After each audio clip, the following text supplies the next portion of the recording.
So I want to listen to a short clip from earlier today on ESPN from Dan Orlovsky, where he shares his thoughts on the Packers and their offense. And this segment does focus on Christian Watson, the fact that he is out. And they brought up one interesting stat that I'll share before I show the clip. But they showed this graphic with Jordan Love with Christian Watson this season and without. With Christian Watson, 8.8 yards per attempt. Without, 7 yards per attempt. With Watson, 9.1 air yards per attempt. Without Watson, 7.8 air yards per attempt. And then with Watson, 31 20-yard completions. Without him, 17. And the snaps, they are pretty close to each other. So there's no doubt the Packers offense has been more explosive when Christian Watson is on the field because of his deep threat ability, his speed, all that kind of stuff. And so here's Dan Orlovsky breaking down his thoughts on the situation. I'll start with you. How big of an impact is losing Watson for Green Bay? Oh, it's huge. I really believe that that's the most impactful perimeter player that they have. Just because he's the vertical threat guy. He's not only the guy that actually makes plays down the field, but he's the person that at least fears or puts the fear in defenses to go make some plays down the field. We're going to get into a lot of the 4-by-1 formation trend that's in the NFL, but he's one of the premier guys that they would put backside just because they could take their shots downfield. So while I do really like their pieces, I just don't think that they have enough vertical speed to really push the ball downfield, specifically against the Philadelphia defense. That's really the only thing you feel comfortable doing. Yeah, and also if you look at one of the plays we saw in the highlight, it was Christian Watson versus Reek Woolen when they played against Seattle. That was a 4-by-1. You get a flow to the right of the field. They have him man-to-man backside, and you're able to push the ball to the deep part of the field, and you don't do that with these other wide receivers on the Green Bay Packers team. Let's go back to the game we watched against the Minnesota Vikings when Brian Flores employed a ton of man-to-man on third down in coverage, and they couldn't beat that. They didn't have anybody that could win one-on-one or pressure you deep down the field, and so I think that's a huge deal headed into playing against Philadelphia. All right, so that's what they had to say there about the Packers and Christian Watson. And there's no doubt that so far this season, the Packers offense has been less explosive when Christian Watson has not been on the field. But so far this year, Christian Watson, for the most part, until he suffered this ACL tear, had been very healthy. He started in 15 games, played in 15 games in the 2024 season. But if we do look back to the 2023 season, he only played in 9 games. And so I was just curious looking back to see how the Packers offense fared with Christian Watson and without him last season, just because that is a bigger sample size than basically 1 game, maybe 2 with some other snaps he missed this year. So looking back to last year, the Packers actually averaged 6 more points per game without Christian Watson. With Christian Watson last season, the Packers averaged 19.7 points per game.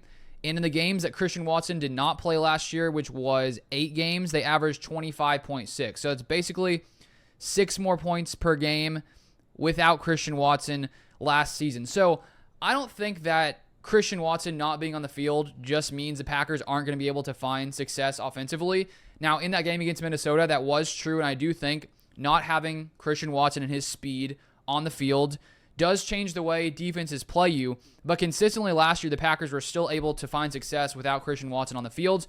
And this is not me, pointing out these stats saying that the Packers, should not have Christian Watson or that they're a better team if he's not playing.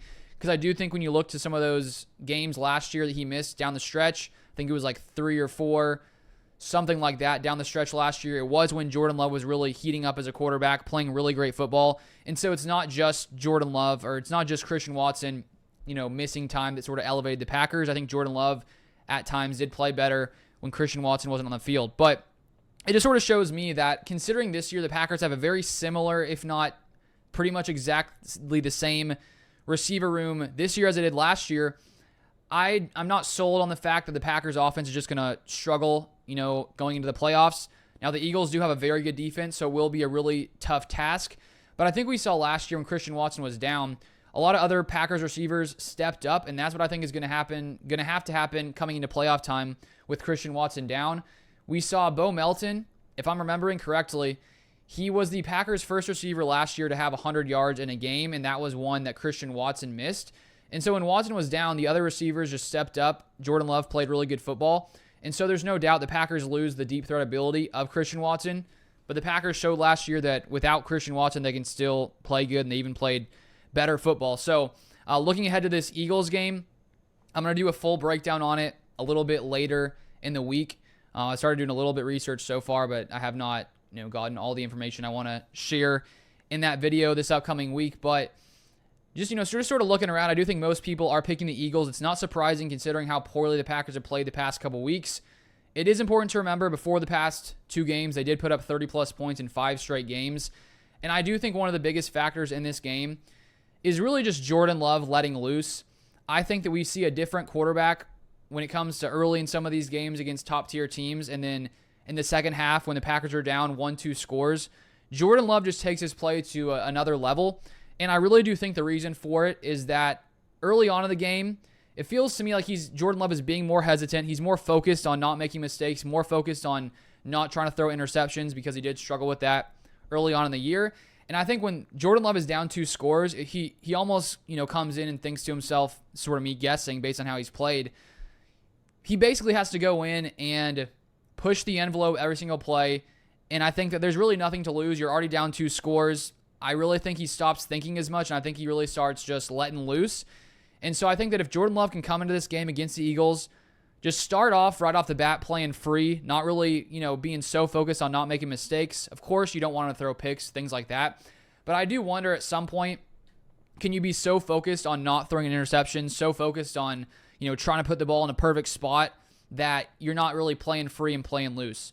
I don't know exactly what's going through Jordan Love's head. That's just sort of my assessment, because I don't know about you guys, but some of those second half games where the Packers are down, it's like the offense just starts clicking, and it feels to me like Jordan Love is just playing with insane confidence that at some of these starts of these games, it feels like he's just so focused on trying to do everything right that he's maybe thinking too much. That's just sort of a theory that I have regarding Love, and I do think if he plays free in this game against the Eagles, which considering the Packers are massive underdogs, I do think this could be, sort of one of those games like the Cowboys game last year where there's a chance this team comes in feeling like they're underdogs and just plays free because a lot of people are already counting them out. But those are my thoughts. If you want more Packers content, feel free to subscribe down below, and I'll see you guys next time.